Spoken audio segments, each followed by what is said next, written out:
آج اپنے سبق میں آپ تمام حروف کے مخارج کی مشق کریں گے. آئیے اس کی ابتدا کرتے ہیں. بسم اللہ الرحمن الرحیم.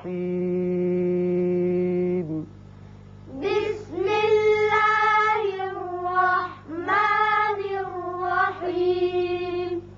عزیز طلبہ، قرآن پاک میں استعمال ہونے والے حروف تہجی 28 ہیں.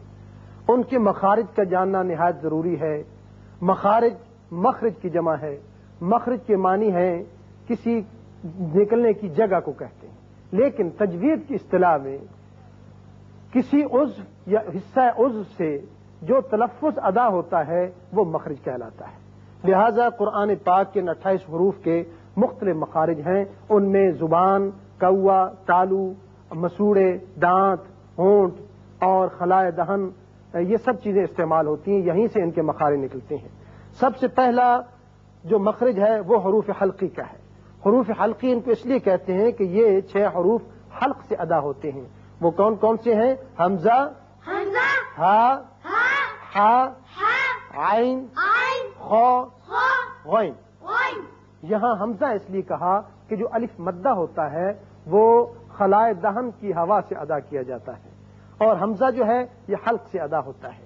کسی حرف کا مخرج معلوم کرنا ہو تو اس کو ساکن کر کے پہلے الف زبر لگا دیجئے یا اس حرف کو مشدد کر دیجئے. اب اس کا مخرج معلوم کریں گے. اب دونوں جگہ آپ نے دیکھا کہ آواز حلق کے نچلے حصے میں جا کر رکی. اس کے بعد دوسرا حصہ ہے وسط حلق. اب دیکھیے آواز درمیان میں آ کر رکتی ہے. اب تیسرا حصہ جو ہے حلق کا وہ ہے اقصی حلق، اوپر والا حلق. اس میں ہے اخ، او، اخ، او. یعنی دونوں مخارج میں آواز حلق کے اوپر والے حصے میں جا کر رکی. اب دوسرا مخرج ہے ہونٹوں کے حروف. وہ ہیں 4: با، میم، فا، واو. اب اس کا مخرج معلوم کرتے ہیں. اب دیکھیے اب میں ہونٹوں کا وہ حصہ جو تری والا حصہ ہے وہ ملنے سے با ادا ہوتا ہے. اب اس کا میم، ام. اب ہونٹوں کا خشکی کا حصہ ملا تو میم ادا ہوا، ام. اب فا ہے، اف. اوپر والے دونوں دانت جب نچلے ہونٹ کے اندرلے حصے سے لگتے ہیں تو فا ادا ہوتا ہے، اف. واو غیر مدہ، کیونکہ مدہ جو ہے وہ خلائے دہن کی ہوا سے نکلتا ہے. او. اب دیکھیے اس میں آپ ہونٹوں کو اس طرح گولائی بنائیں گے کہ درمیان سے ایک سوراخ سا نظر آئے اور اس میں سے ہوا نکلے. او. اس کے بعد آئیے کھردرے تالو کے حروف 3 ہیں: تا، قو، دال. اس میں تا اور دال باریک پڑھتے ہیں، قو موٹا کر کے پڑھتے ہیں. اب اس کا مخرج معلوم کرتے ہیں. اد، اوپو، اد. اب دیکھیے کھردرا تالو استعمال ہوا. زبان کا اگلا حصہ اور تالو کا جو کھردرا حصہ ہے ان کے آپس میں ملنے سے یہ تینوں حروف ادا کیے گئے. مسوڑوں کے حروف 3 ہیں: فا، ذال، وا، اف، ال، او. اب ان میں فا اور ذال تو باریک پڑھتے ہیں اور وا کو پر کر کے پڑھتے ہیں. یہ حروف مستعلیہ میں سے جو آپ پڑھ چکے ہیں. اب جب اس کا مخرج معلوم کیا تو زبان کی نوک اور اوپر والے دانتوں کا جو اوپر دانتوں کی جڑوں والا حصہ ہے اس جگہ جب لگتی ہے تو یہ تینوں حروف ادا ہوتے ہیں. ان حروف کے مخارج آپ نے سمجھ لیے. اب آئیے اس کے بعد جو باقی رہ گئے حروف ان کے مخارج آپ کو بتا دیے جائیں.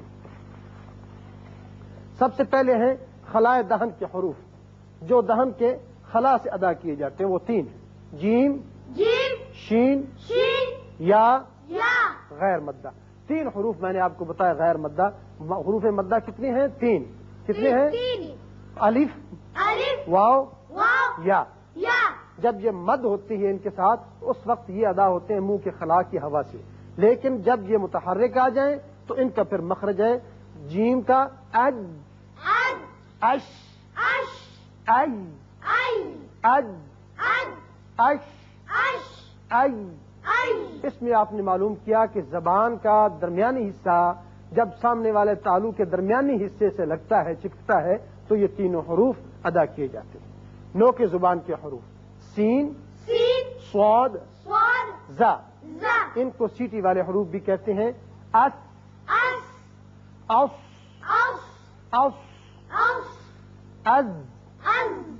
اب جب آپ نکالے تو اس میں زبان کا اگلا سرا اور سامنے والے چاروں دانتوں کے تھوڑا سا آپس میں ملنے سے یہ حروف ادا ہوتے ہیں۔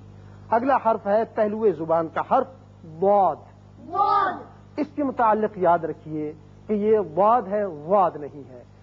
فارسی اور اردو میں تو ضاد استعمال ہوتا ہے، لیکن عربی میں اس کا مخرج اور ہے، اور وہ ہے زبان کی کروٹ اور اوپر والی داڑیں جب آپس میں ملتے ہیں تو ضاد ادا ہوتا ہے۔ او، او، بائیں طرف سے آسان ہے، دائیں طرف سے اس سے زیادہ مشکل ہے، اور دونوں طرف سے یک وقت نکالنا اس سے بھی زیادہ مشکل ہے، تو بائیں طرف سے آپ نکال لیں۔